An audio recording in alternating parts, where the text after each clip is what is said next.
talk some NBA because, as you see, if you're watching on YouTube behind me, the NBA playoffs are happening.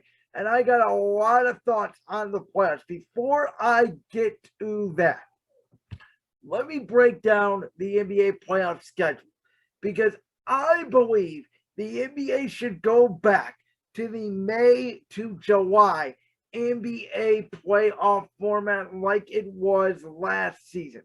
I keep saying it, man. The NBA needs to be year-round relevant. Well, like the NFL, the only dead month it feels like in the NFL is June. If you go through the NFL calendar, January is the playoffs, February is the Super Bowl, March is free agency, April is the draft, May is rookie minicamp. June is kind of your dead month, though there are a couple days where there's some mandatory camp. July is training camp. August is preseason, and then September through December, you are there for the season. The NBA could create a much better schedule that I think will keep them relevant year round and keep them away from the NFL, at least in the middle of their season when the NFL is playing games. I think they should go back to the December 1st model, play till about May 1st. You have December through May as your season. You'd only have to compete with the NFL, December and January, because again, out of the Super Bowl, people start talking basketball anyways. So instead of competing with them in October and November and December and January, you knock out 2 of those months. December through May is your regular season. Then May and July, and by the way, in June, not just half of June, where again, the NFL is pretty much dead for that period, but right after the draft, all the way up through training camp, then May through July, you can dominate the sports schedule. Kind of leave baseball and hockey more in the dust. Those are your NBA playoffs. In August, you do free agency. I think they need to switch it around like the way the NFL does it. The NBA does the draft and then free agency. I would switch it around and do free agency and then the draft. I think it makes much more sense to spend your money and kind of figure out where you can fill holes in free agency first, and then whatever you don't need, you can address in the draft. As opposed to, well, if we do the draft, well, if we miss some holes, then we're not guaranteed to fix those holes in free agency, where you can kind of focus more on positions in the draft than if you would in free agency, because now you're open. Let's say, for example, you want a small forward and there's Kawhi Leonard on the market. Well, you think you can get Kawhi Leonard, so you don't draft a small forward. But then you don't sign Kawhi Leonard, and then you're left with no small forward. It's why I think free agency needs to be before the draft.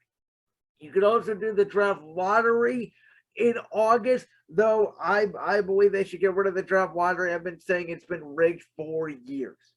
September, I think you would do the draft. October is kind of your dead month. And then November, you get into the training camp and the preseason of the NBA. Maybe you wait October, so not really as much of a dead month. And you go in December 1st is the start of the NBA season. I think that pretty much makes the NBA year round interesting. Again, January through July, you're either playing basketball or the playoffs. August, free agency. September, draft. October, you kind of get into camp. November is your preseason games. Boom, the NBA is fixed year round. As opposed to October through June, they're kind of playing. July, they do free agency and the draft. And then August and September are kind of dead months, especially August in the NBA. So I think if they kind of rework the schedule a little bit, they can compete with the NFL year round. Looking at the postseason, I got to tell you, folks, this is one of the most interesting NBA postseasons I can remember. And I said this, and if you have not listened to it, go back and listen to it on the All Things Cavs podcast this week with my co-host, Joey Snyder. Now we are talking a little bit more NBA players in general now that the Cavs season has ended, of course. A couple years ago, if you would have told me that Kevin Durant and Kyrie Irving would get swept in a playoff series, I would have thought you'd be crazy. 2 years ago, LeBron James and Anthony Davis went into the bubble, and the Lakers took over the NBA, and they dominated the bubble, and they won that bubble championship pretty convincingly. 3 years ago, Kawhi Leonard got sent from San Antonio to Toronto, and he ended up winning a championship. Obviously, Golden State way back got Kevin Durant. The Cavs got Kevin Love and LeBron back, which was their two missing pieces. Like, we've seen NBA teams be aggressive. We saw Milwaukee last offseason go get Jrue Holiday. He ended up being their missing piece.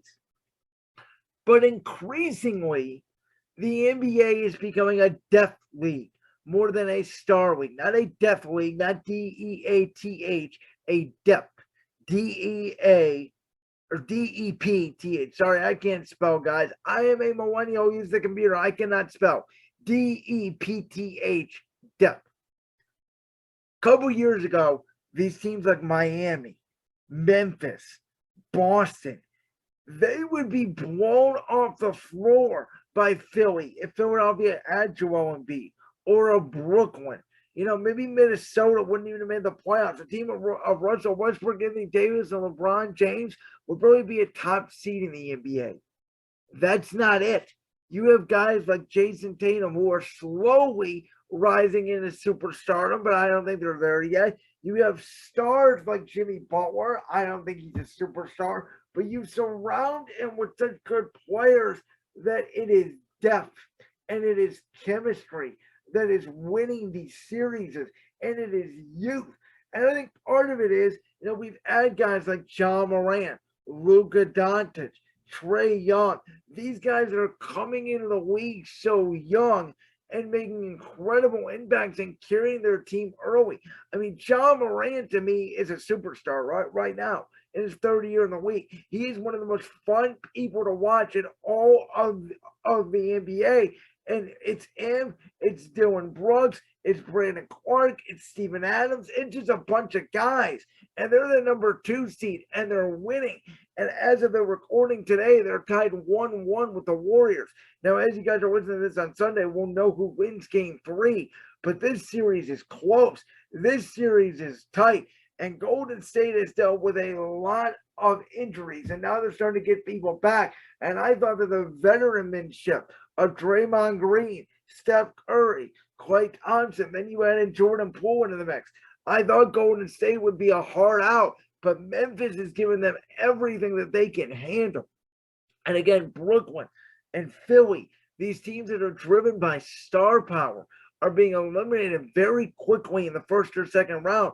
Dallas, which is Luka Doncic, is getting beat to death by a Phoenix team that is just so well-rounded, with Jay Crowder and Chris Paul and DeAndre Ayton and Devin Booker and Bridges and Cam Payne. These guys can play. And then you got Boston with Derek White, Robert Williams, Jason Tatum, Jaylen Brown, Marcus Smart. They're giving Giannis and company, again, don't have Chris Middleton, and that may be part of it. Who knows? They're giving Milwaukee everything they can handle, and they got a good chance to beat Milwaukee. Again, by the time you guys hear this podcast, you will know the result of game 3. Right now, when I'm recording this, that series is tied 1-1. So these NBA playoffs, the ratings have gone up. I gotta admit, as an NBA hater over the last couple of years, because it felt like that they really do cater to their stars, and I don't love the technical fouls that are being called. I think the NBA has gone way too soft, and I think if they fix that, the NBA will be in a great spot, because you're seeing great stars like LeBron James. Almost, if it wasn't for the Lakers disaster, which it sounds like Phil Jackson is going to be involved in the coaching search, which sounds like a disaster to me.